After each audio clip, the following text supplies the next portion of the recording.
ಪ್ರಶಸ್ತಿ ಕೊಡೋದು ಇವೆಲ್ಲ ಸುಮ್ಮನೆ ಆದಂಥ ಕೆಲಸ ಅಲ್ಲ. ನಮ್ಮ ವಂಗೀರ್ಣ ಜನಸೇವಾ ಟ್ರಸ್ಟ್ನ ಅಧ್ಯಕ್ಷರಾದಂಥ ಲಕ್ಷ್ಮೀ ಸಾಗರ್ ಅವರು ತುಂಬ ಒಂದು ಮೆಚ್ಚಬೇಕಾದಂಥ ಕೆಲಸ ಮಾಡಿದ್ದಾರೆ.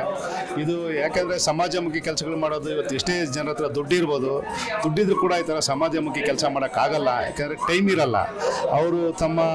ಅವರು ಒಬ್ಬ ಎಲೆಕ್ಟ್ರಿಕ್ ಕಾಂಟ್ರಾಕ್ಟ್ರು ಆಗಿ ಇಟ್ಕೊಂಡು ಅವರ ಬ್ಯುಸಿ ಶೆಡ್ಯೂಲ್ಡ್ ಅದನ್ನು ಇಂಥ ಇವತ್ತು ನೋಡಿ ಒಂದು ರಸಮಂಜರಿ ಮಧ್ಯಾಹ್ನದಿಂದ 3 ಗಂಟೆಯಿಂದನೂ ಎಲ್ರಿಗೂ ಆಡೋರಿಗೆಲ್ಲ ಆಡೋದಕ್ಕೆ ಅವಕಾಶ ಮಾಡಿಕೊಟ್ಟು ತುಂಬ ಸರಳವಾದ ಸುಂದರವಾದ ಕಾರ್ಯಕ್ರಮವನ್ನು ಆಯೋಜನೆ ಮಾಡಿದರು. ಅವ್ರಿಗೆ ಒಳ್ಳೆಯದಾಗಲಿ. ವಂಗೀರ್ಣ ಜನಸೇವಾ ಟ್ರಸ್ಟ್ನ ಅಧ್ಯಕ್ಷರಾದಂಥ ಲಕ್ಷ್ಮೀ ಸಾಗರ್ ಅವ್ರಿಗೆ ಮತ್ತು ಈ ನಾಟ್ಯ ಶಾಲಾ ಈ ಸಂಸ್ಥೆ ಸಂಸ್ಥಾಪಕರಾದಂಥ ನರಸಿಂಹ ಅವ್ರಿಗೂ ಒಳ್ಳೆಯದಾಗಲಿ. ಈ ಕಾರ್ಯಕ್ರಮಕ್ಕೆ ಬಂದಿರ್ತಕ್ಕಂಥ ನಮ್ಮನ್ನು ಕರೆದು ಇಲ್ಲಿ ಸನ್ಮಾನಿಸಿದ್ರು.